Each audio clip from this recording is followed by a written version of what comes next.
Ladies and gentlemen, please welcome Magdalena Yesil, co-founder, Drive Informed, and author, Power Up, How Smart Women Win in the New Economy.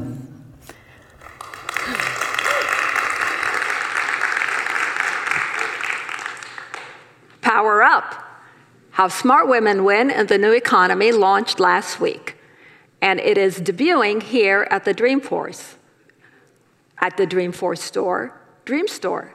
Anybody who wants it autographed, I'm actually going to head over there afterwards, so you can find me there. The reason why I wrote Power Up is because I feel that there is so much negative news and such depressing statistics about women and their success metrics in the field of technology and technology-affected industries. There is news about the fact that women haven't really made much progress. It's very hard for them to excel, to get into management, to get venture funding. But in fact, when I look at my own career and careers of those others around me, people that I have worked with who are women, I realize that we've actually done pretty well.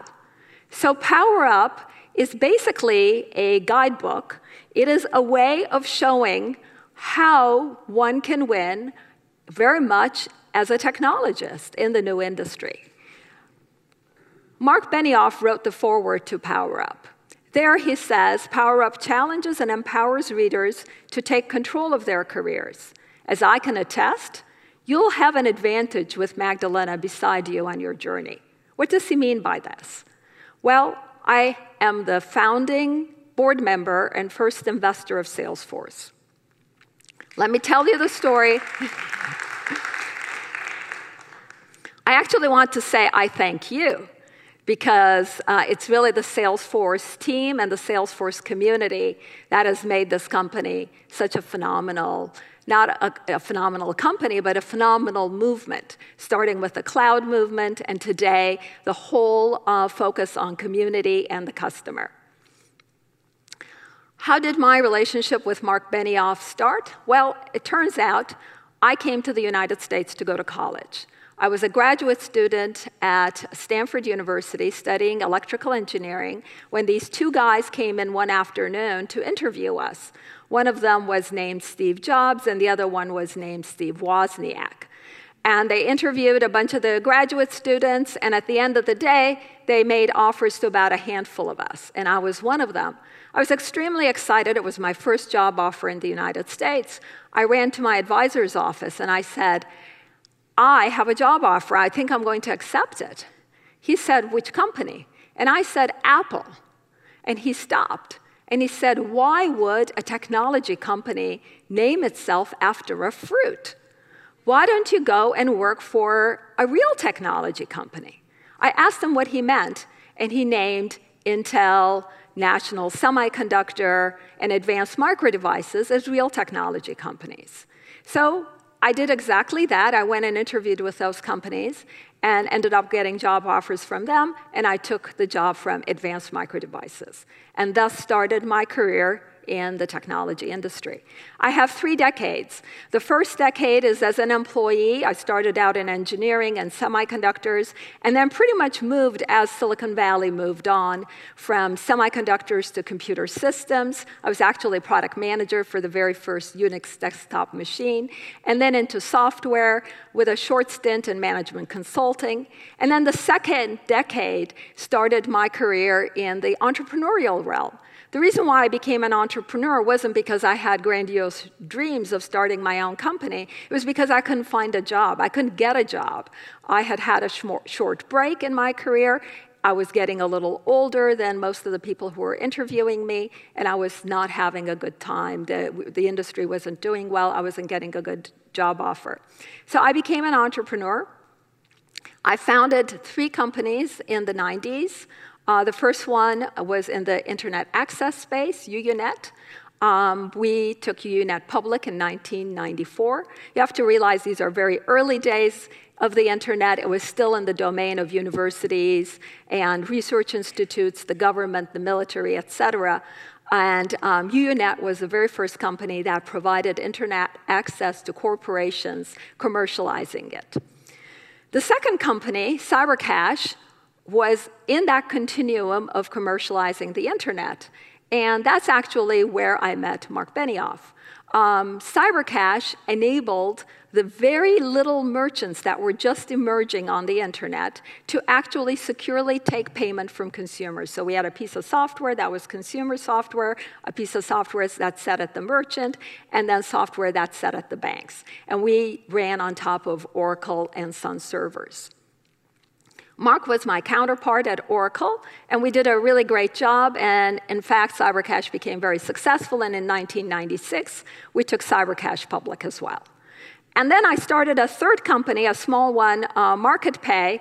But MarketPay got acquired on month 7 while we were still at prototype stage. Marc Benioff had wanted to invest in MarketPay, and so had US venture partners. But when the company got acquired, I went to US VP, which is a standard, I shouldn't say standard because there's no standard VCs, but it's basically a Sand Hill Road venture firm. I joined as a venture partner. But my relationship with Marc continued. We developed a really good friendship, and we used to look at a lot of companies together. We actually made a couple of investments together. And then one day, Marc wrote to me and said, I really want to have lunch with you. I have this idea I need to bounce off of you. I've been working on it for a little while. I want to get your feedback. The idea was to take Siebel Systems functionality, but only the 10% that most people used, and create a very lightweight version of CRM that was made available to customers on a per-month basis. No contracts, no commitments, no integration, because this was a multi-tenant architecture, so you were not implementing anything at the company, at the premise. And that people would just pay basically, salespeople would pay with their personal credit card, so because we didn't want to get through the CIO's office. I, as a venture person, had been looking at ASPs that were an emerging type of enterprise software. And I really believed that enterprise software was extremely heavy, not just in the license fees that people had to pay, but also in the integration fees that came afterwards. So when Marc bounced this idea off of me, at that very lunch, I committed to him by saying, hey, Marc, I think this is a fantastic idea. I am going to invest my own money. I am going to support you and help you hire people. I'm going to help you raise capital. And I'm going to do whatever it takes to have this company be successful. And thus, on day -1, I became the founding investor and founding board member of Salesforce. Marc said, well, you can help me by doing one thing today. And I said, what is that? He said, I have this group of people, a group of engineers that I've been trying to attract to come work with us, come work with me. And it's called Left Coast Software. 3 great engineers. Parker Harris is their lead, but there's some questioning about how we will be successful because, in fact, this is such a new model. Would you mind talking to them? That afternoon, Parker was sitting in Marc Benioff's car, and they called me. And Parker asked me the very question. He said, listen, Magdalena, you're a VC. You must know something about, making investments and helping companies succeed. Tell me, what is the boundary to entry for this concept? My answer was there isn't any. There is absolutely no boundaries. There are no barriers to entry. Anyone can do it, but it's all about the execution. And today, when you come here to Dreamforce and you look around, all you can say is there is phenomenal execution that keeps going in this company. That was 15 years ago. Well, no, that was almost 20 years ago. The concept of power up actually applies to men and women. When I was going through the manuscript phase, there were many guys who were reading the manuscript, and they kept saying the lessons learned, the advice, applies to our careers just as much as it applies to women. But I have the hashtag #PowerUpWomen up there because I interviewed 27 women for this book so that we could extract their learnings, their advice, but it has to be much more than that. We need to get stories from a lot of successful women, their stories or stories of someone else that they look up to. So hopefully we'll start the conversation and spread the word and make this much bigger than just one book.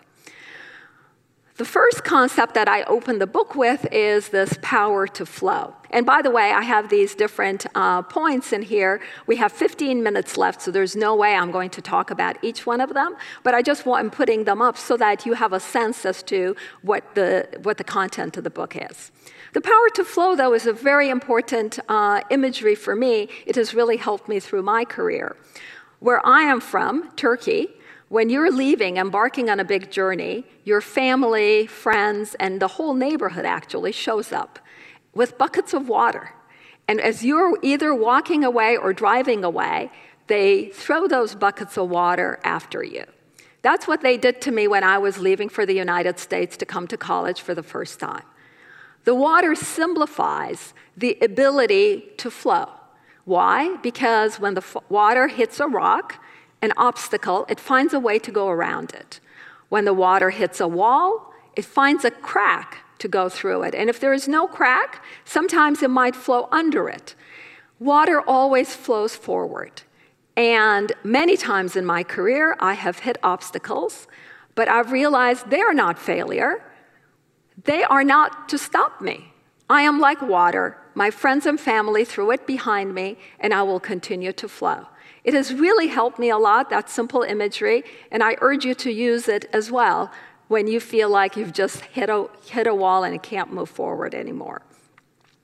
Another point I want to share with you, and I do share in the book, is that you can hedge risk, but you cannot hedge commitment. Now, this brings me back to a Marc Benioff story. So the company gets incorporated in early 99. Parker, Harris, and team are working, and we actually have about 10 people who are working at the apartment on Telegraph Hill next to Marc's apartment. And we are now in the dot-com boom time, and we are going around raising money. So Marc and I are at an investor meeting. It looks very promising. And when we walk out in San Francisco, we hit a red light. And as we're waiting, I turn to Marc and I say, you know, Marc, it's time for you to commit fully to Salesforce. And he says, what are you talking about? I am fully committed to Salesforce. I say, no, you're not. You're still an employee of Oracle. You actually are on a sabbatical, even though you're spending your full-time efforts and energy on Salesforce. You still haven't cut the cord. You still haven't fully committed. And unless you commit as the entrepreneur, no one else really will. It'll be very hard for us to raise money. Marc had been at Oracle for 13 years, had a great mentor and a boss in Larry Ellison. So first, this hit him in such a way that it didn't feel that appealing. But as he thought about it, to his credit, he realized, yes, you can hedge risk, but you cannot hedge commitment. And I truly believe in this for everybody. You have to go into it 100% to make things successful. I also have a section talking about mentors, sponsors, and allies. And the reason why I put that in there, and I'm not going to talk about it much here, but I think that a lot of people have been told, especially young women, that what you really need to do is to find yourself a mentor, almost like a fairy godmother, and then all the doors will open to you, and all these hard decisions will be made for you. And I really don't believe in that at all. In fact, I interviewed 27 women for this book, and when I asked them, did you have a mentor that really opened the doors, the majority of them said no. So I talk about the contrast between a mentor and a sponsor, and I urge people to actually find relationships where the relationship is symbiotic, meaning when you win, your sponsor also wins. The best sponsors are usually bosses. I also share the idea of allies, which are more peers. I'll now talk about another concept that is more relevant to Salesforce than anywhere else in the world, I think, and that is customers can help you. Customers are number one. But here, my bullet says customers can actually save you. Now, in the early days when we drew the org chart at Salesforce, we used to put the customer at the top, not the CEO at the top. The customer at the top, and then the organization flowed out of that.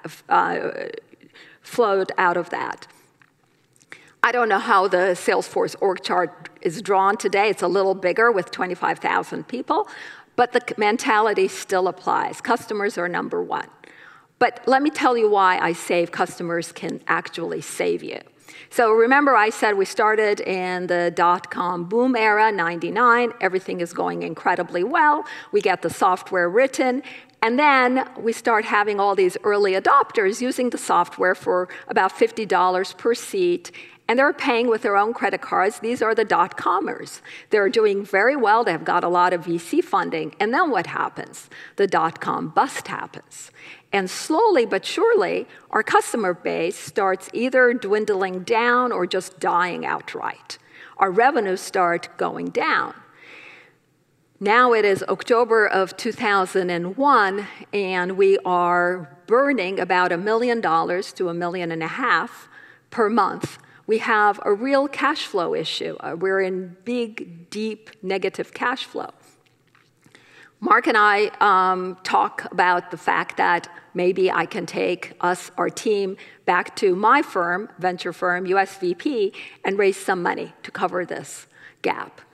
I do, and USVP, even though I'm on the board of Salesforce and totally committed and know all the inside information, still turns Salesforce down.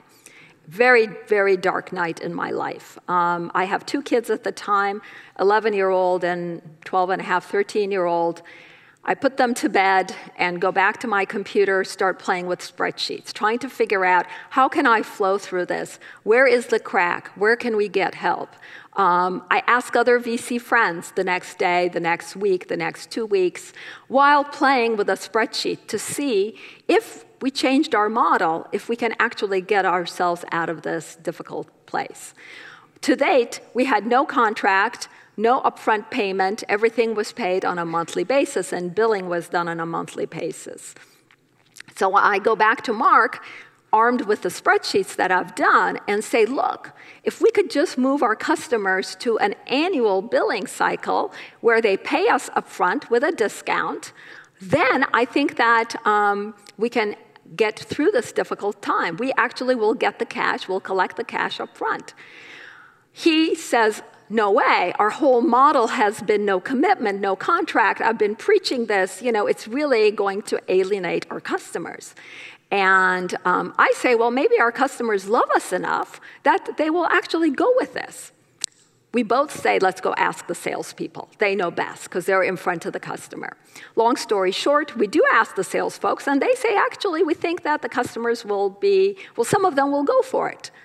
And we take the big step forward, and guess what? In the first few months that we implement this, about 50% of the customers take the contracts, pay us up front because they're getting some discount. Some of them even go more than 1 year. And within less than a year, we turn from a real cash flow negative to cash flow positive. So customers can save you. In the book, I also talk about this concept of gravitas. Very few career books talk about sexual interactions in the office, but I decided to put my neck out and talk about it. Gravitas is how I maintained my own dignity in a world where I started in the very beginning in the semiconductor world, was very, very male chauvinistic, but it actually worked out because I had my own rules. Number one, I didn't mix work and romance. And number two, I had the rule of never engage. Actually give the blank stare when you got a comment that you didn't like. Don't say yes, don't say no, just don't engage. I also talk about having a radar up for abuse of power. And this, I think, is coming out a lot more these days. And to really be picking up on the signals, you have to have a radar up. So is there abuse of power going on? A concept that we do talk about in the book is selling the future. Of course, in the technology industry, we sell the future all the time. At Salesforce, there was no concept of the cloud where we're selling the future. But in the book, I'm not talking about selling the future as an industry. I'm talking about selling the future in your own career. Doing something in your own career that propels you forward. So you want to be a director of engineering. You want to be a VP of marketing. That's not your job today, but that's what you're really aiming for. What do? this has worked for me, and it has worked for many of the other women that I interviewed. You actually start doing the job as if you have that title, as if you have that responsibility. You start showing the world that you can do it. You start living it and believing it every day. You get dressed up for it. You go to work for it. You conduct yourself as if you have that job. It's amazing how powerful that is. Of course, sometimes politics can get in there, and if you step on some toes. But what you're showing the world and what you're proving to yourself is that I am capable of doing that job, and in fact, I'm going to do really well and make you a lot of money. We also talk about quitting, failing, re-entry, and rebirth. On quitting, my golden rule is don't run away from something, run towards something. So when you're transitioning, don't quit in anger, in disgust, because someone really, really angered you and you just want to show them a lesson and you storm out. That doesn't really empower you. That actually strips you of your power. The best way to quit is to feel that you have your head up, that you are walking out of that door with all your dignity, and as you go out, you actually thank and are very gracious. Sometimes you don't have the opportunity to do that because you're being escorted out. They don't give you the time. And in those situations, what I recommend is you circle back. You always want to leave with your head up. There's a great story in the book about Julie Wainwright. This is a woman who really knows failing and rebirth. She was the CEO of Pets.com. When Pets.com was the huge failure of the dot-com bust. In fact, Pets.com was used almost as an example of the access of those days. Well, Julie Wainwright had a very difficult time because the very morning that Pets.com was going to lay off, she was going to lay off her workforce, her husband also asked on that very moment for a divorce. So bad timing, but understandable because he couldn't take the pressure, he couldn't take the stress. Julie Wainwright today is the founder and CEO of The Real, a company that is on its way to $1 billion in revenue. So this does happen. But my favorite story about rebirth is actually of my mother. My mother, Selma Yesil, is the woman that I basically owe my career to. If it wasn't for my mother cooking and caring for our children, if it wasn't for my mother always being there, I wouldn't have been able to get a plane, a red-eye, to the East Coast on the spur of the moment for meetings. I wouldn't be able to work as long as hours as I did. But my mother was one who sacrificed everything for everyone else. She had really very little of her own life. She sacrificed for her husband, for her children, for her mother-in-law, and on it went. And as a kid, I realized that my mother wasn't very happy. So when my mother came and started living with us and was doing the same thing for my children as she had done for me, I urged her, when the children started preschool, to actually get a job. And at 63 years old, my mother, Selma Yesil, got a job at Palo Alto Whole Foods Market in the bakery section behind the counter, selling cookies and making cappuccinos. The woman, who was incredibly shy and never had any self-esteem really, went from being this, victim really of her circumstances to becoming a shining star. She spoke many languages, so at the Stanford University environment where there were a lot of foreigners, she was able to converse with many people in their own languages. She became the best cappuccino maker, and what it showed me is that it doesn't matter how old you are, it doesn't matter what your pay is, it doesn't matter what your title is. If you feel great about your job and your contributions, it's going to be a rebirth for you. It's really worth it, and I really have my mother to thank for that lesson, and I'll share that in Power Up. I had the joy of working with Eric Schmidt when he was at when he was at Sun, and I was at Cybercash. We actually worked on the emerging e-commerce merchants together. Amazon, just to put things in perspective for you, Amazon I'm talking about a bookseller at the time with revenues of less than $5 million. And there was definitely, the jury was out whether or not these e-commerce merchants were going to survive. So Eric says Magdalena is a fearless entrepreneur who worked hard to help early online merchants get off the ground. I urge women to be bold like Magdalena and follow their dreams. So as I close and as we part, I would like to throw a bucket of water, just like my family did, after you and say, may you always flow, sometimes calm and sometimes roaring, but always forward to the sea you yearn to reach. Thank you very much.